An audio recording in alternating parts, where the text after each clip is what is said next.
მოგესალმებით ყველას, თელს საქართველოს, განსაკუთრებით მუსიკის მოვალეებს, აფხის მოვალეებს, ქალაქ ბათუმში ვისაც გიყვარს მოგესალმება, ვიცი რომ ბევრი ხალხი და მინდა გითხრათ რომ ძალიან კარგი ხალხია, CM-ი, ჩემი მეგობრები გახლავთ, ჩემი ბავშვების რაღაცი თავისი შვილი და მისი ნაცნობი, გააკეთეს CM-ი და უნდათ რომ გაჩვენონ ერთი დაუწყარი საღამო ბათუმში 30 ივლისს.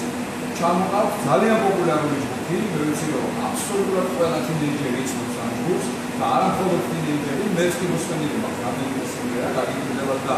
რამდენიმე სიმღერა მეც მომწონს. Boombox-ი არის ასეთი უკრაინული ჯგუფი, ძალიან პოპულარული არა მხოლოდ უკრაინაში, არამედ ზოგადად ეგრეთ წოდებულ ავადსახსენებელ პოსტსაბჭოთა სივრცეში. ძალიან კარგი ბიჭები არიან, ძალიან ნიჭიერები, ინსტრუმენტალით, თავისი ტექსტებით, თან ჩვენი მაგაცები არიან, ჩვენი მოძმეერია, უკრაინელები ჩვენ ერთმანეთს გვეჩნდება ვართ ამდენი ხანია და მე გელოდებით ყველას, იმიტომ რომ მეც იქნები 30 ივლისს ხუთშაბათი დღეა სოფელშორის, რომ იცოდეთ და აი ასე ლამაზად გავატაროთ ერთად კარგი გემოვნებიანი მუსიკის თანხლებით ეს დღე და შემდეგ კონცერტზე დავამიოთ ერთად, რა პრობლემაა? გაიხსნა